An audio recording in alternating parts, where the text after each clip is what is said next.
some possible therapies, some exercises that might help people with MS or Parkinson's because they've had some neural pathway damage as a result of the disease.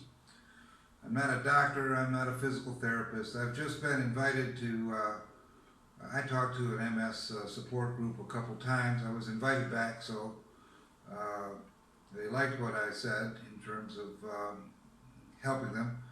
And I just spent some time with a friend who has Parkinson's, a neurological disorder as well, that damages the neural pathways. And he's got a little bit of a speech problem. He's getting softer, a little bit of trouble speaking that he didn't used to have. So I'm an English teacher, been an English teacher for over 10 years in China. And I've also played around with a little bit of voice and articulation. Had a class in that in college. Anyway, in the course of teaching English, I looked up voice training for opera singers, trying to get the students to speak out. I didn't do this when I was invited to the hospital. I actually practiced a little Tai Chi and Kung Fu, and the subject of my talk at the support group was a little bit of Tai Chi and some principles of movement coming from the martial arts can be helpful to people who've had damage to the neural pathways. The thing to remember is, once the neural pathways are damaged, you're not going to get them back. Fortunately, I think we only use about 20% of our brains. Most people use about 20% of your brains. And so you've got a lot of brain cells that you can train again, but you've got to relearn talking. You've got to relearn walking. If you try to reclaim the old way of walking, the old way of talking, but you've already damaged those neural pathways, I think it's kind of a losing proposition. So I teach people to speak English from scratch, and I think if you want to help your speech come back to an acceptable level, a high level, you got to start over. Don't try to reclaim the old neural pathways. Also, in terms of balance and walking, turning, these things have been damaged in an illness usually, and you don't get them back. The neural pathways have already been damaged, but fortunately you've got a lot of brain cells. You can train yourself again and get a lot of functionality and have a happy life. So the first thing that I would suggest to you is look at this video of an opera singer who's giving you some suggestions on how to project your voice. Always try and maintain a similar sort of space in your mouth. Think of it like you've got a ball or a hard-boiled egg or something in your mouth. It's a term that basically refers to that nasal buzz or ping. Sometimes it's called blade, and it's that hard edge that helps the sound to travel to the back of the concert hall. The easiest sound to generate that nasal imposter on is an eval sound. That sort of nasal buzzing sound. So,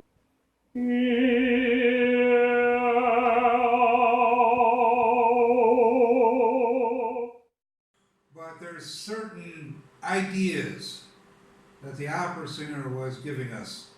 One is you need air in your lungs to make the sound. You need to breathe. So that kind of thing, you need air behind the sounds.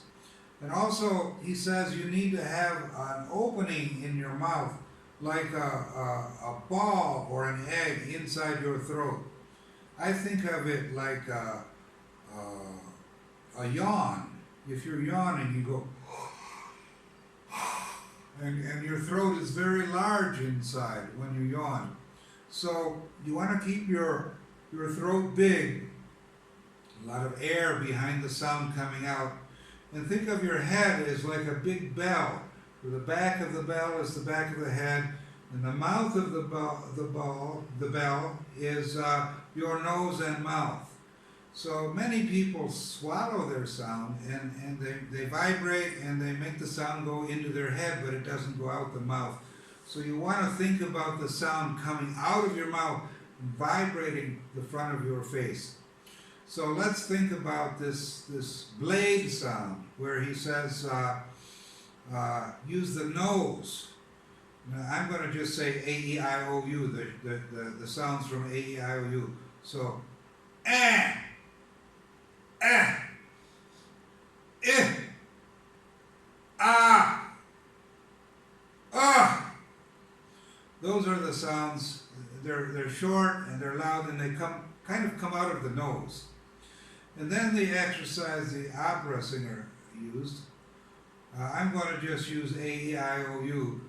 And when you practice it, get as much air in your lungs as you can and hold those sounds as long as you can.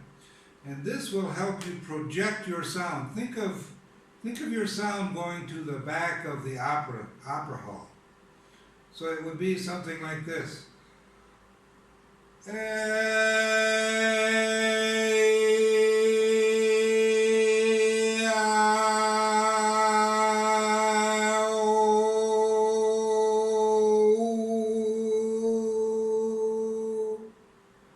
This is very difficult. But if you practice this, make these sounds as long as you can, as loud as you can, then you can retrain your tongue, your vocal cords, and train yourself to project with this sound. And if you practice these sounds, I think it'll be included in your normal talking voice. Now there's a couple more sounds that you need to be aware of, you should practice, and that is the TH sound. Make sure you stick your tongue out past your teeth and the air comes out between your teeth, comes out of the top here. And then I call it the snake sound, and that is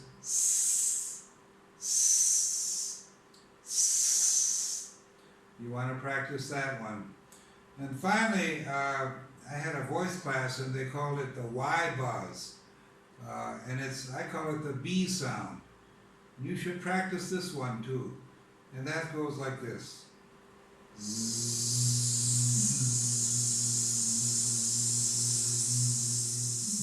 Try to make your whole face vibrate.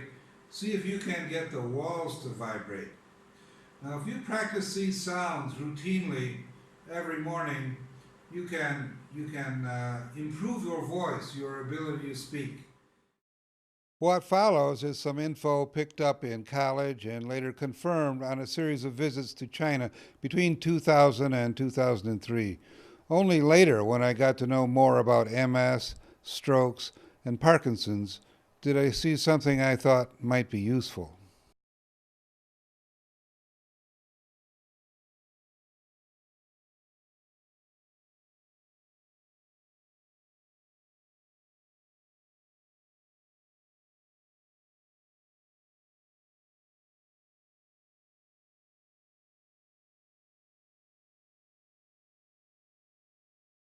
Now, Tai Chi is practiced in the squares of China all over the country, and it's like a slow motion kung fu. There's a couple teachers that were with me in China during the year 2000. We were welcome to work out with the people.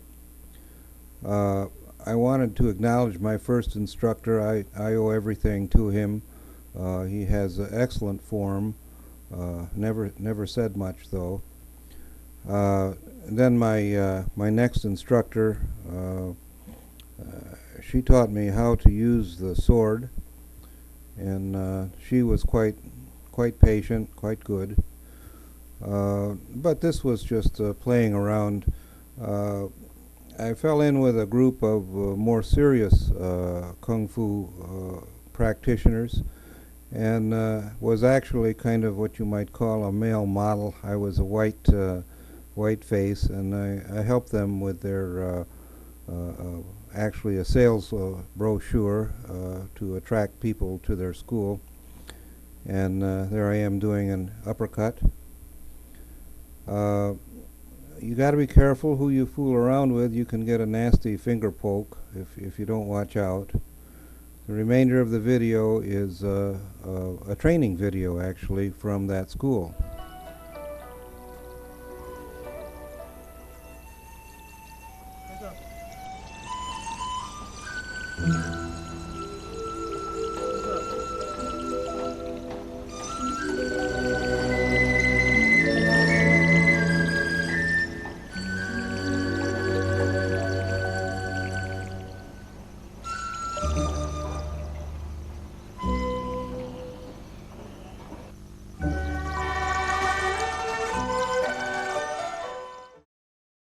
I had cataract surgery the day before talking to the MS workshop at our local hospital.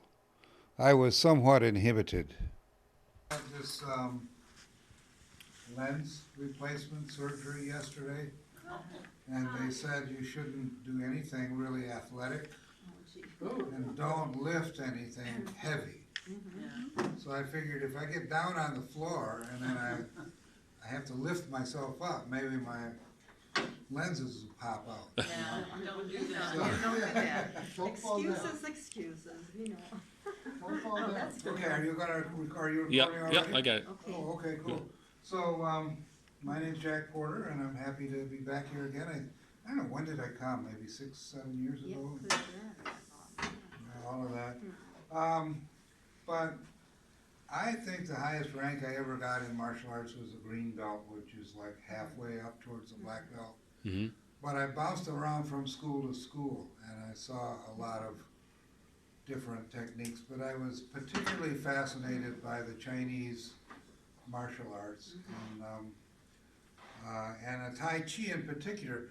Now, the thing about Tai Chi is it's a very slow motion, and what makes it an effective training technique is it teaches you the balance, because when you take a step like this, you're actually falling for a moment. When you step from the weight on one foot to the other, you're falling. And the Tai Chi guys, they get like this, and they go really slowly, and they step out really slowly, and they gradually move the weight until there's one point where the weight and control from the supporting foot switches to the front foot, you know, or something to that effect. So you're actually falling, but for a much shorter distance. Mhm. And so anyway, what they do at the beginning of the form is they want an athletic pose where you're standing with your legs bent, and your hips are just kind of balanced between your legs.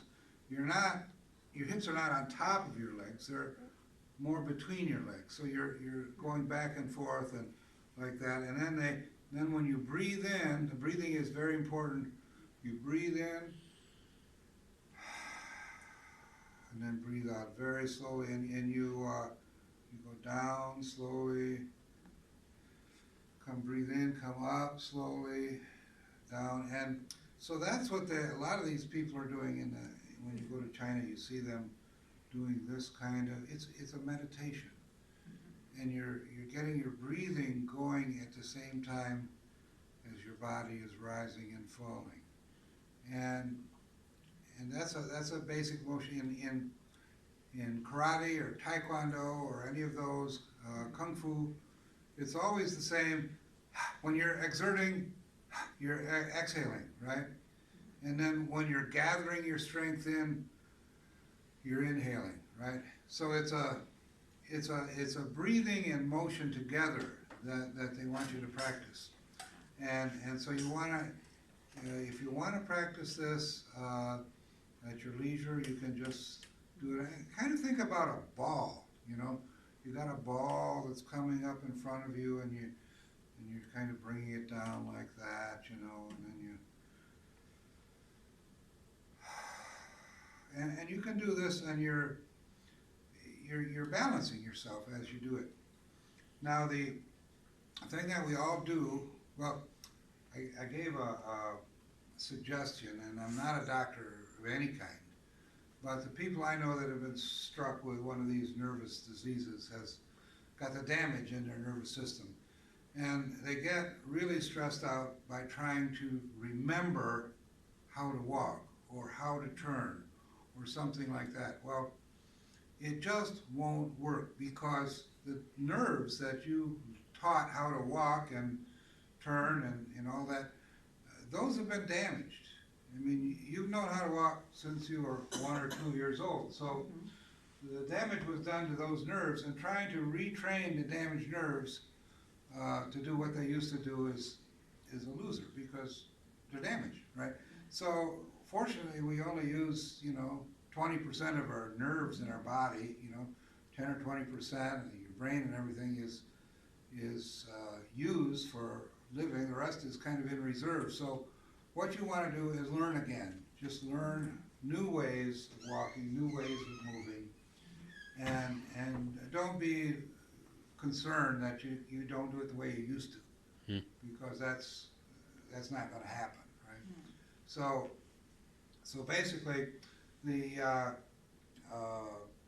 movement, the turn, like this is a turn, basically, and it's I don't have any nerve damage. It's easy for me to do, but basically, in Tai Chi they do it very slowly, and what they do is they move about maybe 70% of the weight onto a supporting foot, and then as they turn, they rotate on this heel. So you've got your weight on both legs, and you turn to point in this direction.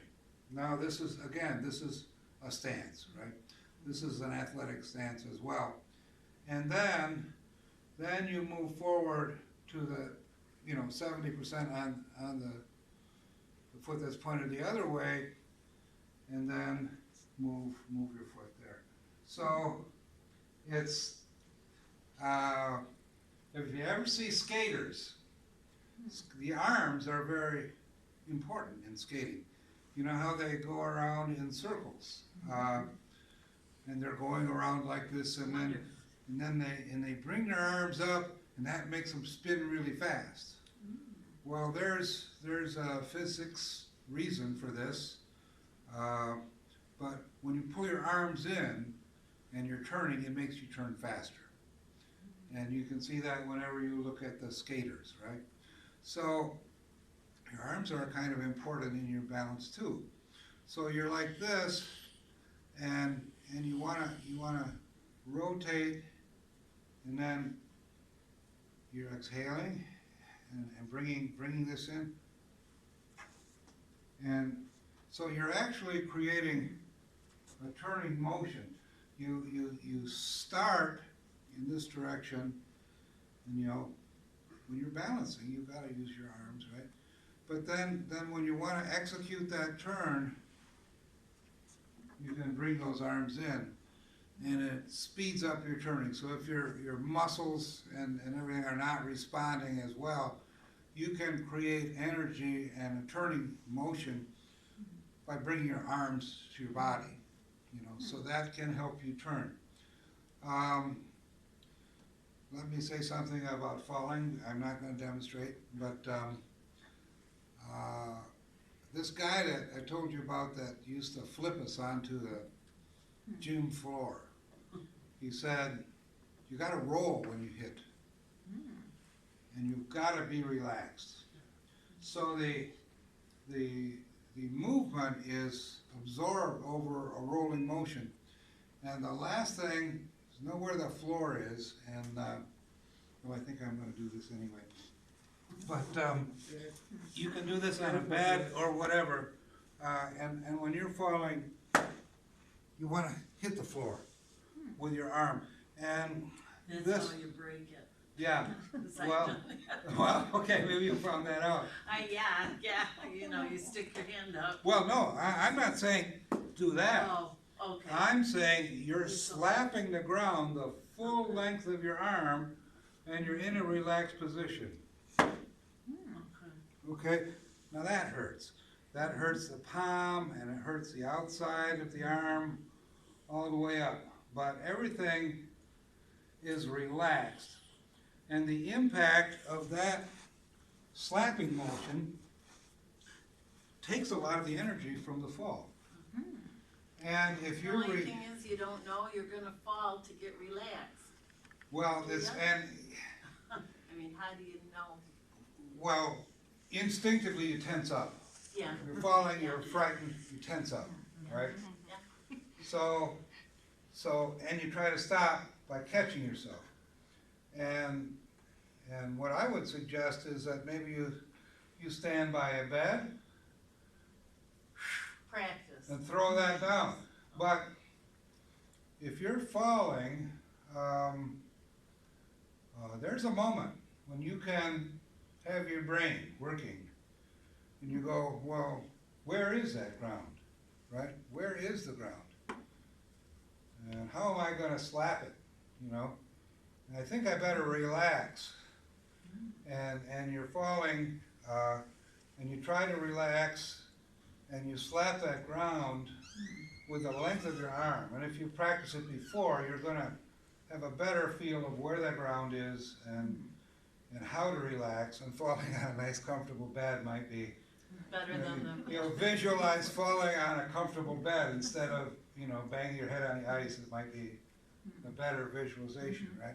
So you can, you know, that's, there's a turning motion. Basically, you're losing control, and you're probably turning anyway. So you want to know, how fast am I turning and where's the ground? And how can I slap the ground? Now the other thing is, if you wanted to pop a balloon, if the balloon was kind of open and the air was coming out of the balloon, it'd be a lot harder to break the balloon, right? So that's true with what I was saying about executing and exhaling at the same time. So when you're falling, what you'd want to do, if you practiced it and you have presence of mind, exhale, right? You're relaxing, exhale, and if you take a blow to the ribs or something like that, if the air is already coming out of you, it's not going to provide the resistance. It's not going to be like a hard thing that your ribs are going to break against. The ribs are going to move in because the air has made room for them. The air has gone out of your lungs. Like a balloon, just like you said. It's already coming out. Water, air is coming out, and yeah. So you want to try to, you know, do that motion. And so we've talked about falling and turning, and I don't know if stepping is, I can say anything smart about that, but basically you want to keep your breathing and keep your hips kind of dangling between your legs, right? If you can visualize that, and you've got some motion here, and when you're walking, you know, your body is probably going to be wanting to turn as you're walking. So this turning motion is part of everything, and you don't want to rush it, because if you turn, if I take a step and I'm turning, it's going to continue to turn, and your body is going to kind of cock, you know, because your body turns until the muscles stop it, and you're already kind of in a cocked position. You relax, take another step, you know. So I'm the key to this, the thing that Tai Chi is really giving you is the idea of always relax, be in control of your breath. Your breath should be related to your body movements, and you want to try to stay relaxed. But the beginning of the Tai Chi goes something like this, and they basically pull in and are moving their weight to this foot, and if you can see, you know, there's there's a movement to my right foot with the weight and my heel on the ground. And then as they move forward, they're changing their weight to balanced here, and then they step. So it's basically a right hand turn, and in the video I did a 180, and so I basically said, well, you can turn. You don't have to turn 90 degrees. You can turn 180 degrees, right? And as you saw, my arms pulled in. I started going kind of out of control, right? But as my arms pulled in, I turned. And in the video, I almost fell down. I'm not wearing good shoes. I'm going to see how far I can go. But basically, I'm going to turn and turn around. And basically, I pull my arms in. And you see that pulling of the arms in increases the spinning motion, right? So I would just play with these concepts and have a bed right beside you so that guide yourself to fall on the bed. And I think you could probably have some fun with other people too. I have. You know? And I always fall. well, Face first. if you haven't trained, that's obviously that's what we all do, like a sack of potatoes, right? Yeah. But if you look at the bed and decide you're gonna turn before you go down, you know, you can speed up or slow down based on your arms going out or coming in, right? If you're spinning too fast and you're going down, you're gonna want your arms out. That's gonna slow you down. Buy you a little time to figure out where the ground is and how you're gonna roll, you know.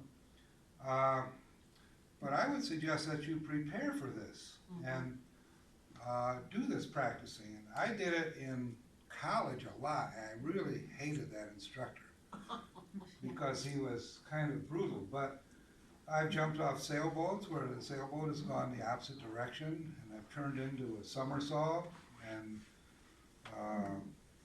I've been doored a couple times on the bicycle and done the Superman routine, and I have come out of it with scratches and scrapes, but no really broken bones. And I couldn't even tell you how I ended up on my back, pointed in the opposite direction, you know. But it was a reflex because I had trained enough of that when I was in college that I hadn't forgotten it. So I don't know what else. It isn't part of Tai Chi. You're like you're holding something. Like the ball. Like the ball is moving. You're going with it. It seems the way you're explaining it, and the way the other girl you're explaining it good. It's just a different way of explaining it. Yeah. Because she went through all the motions of up, down, you know, in and out, you know, breathing, all those techniques, what you're talking. Videos on YouTube. Yeah. You can find with the different. I saw 5 and a 10-minute one Yeah. on YouTube. But I think the point that I came here to make is a huge body of knowledge about how the body moves. And I've just tried to adapt to what I see from my friends that have had MS, or a good friend of mine has Parkinson's, and what would be relevant to them.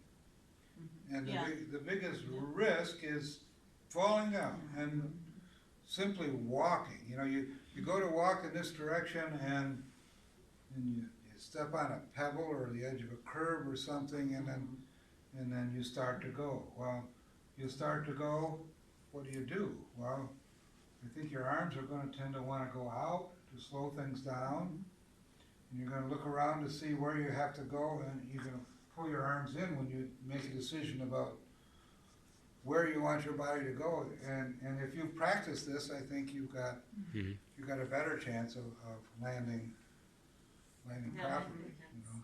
Hey Jack, what's your number? Hmm? What's your number, if I can? 231-883-8833. And I do have a website, and did we get this? No. Oh yeah, we got all this. Well, let's Super. say thanks for your attention and just shut her down. Okay. Thank you.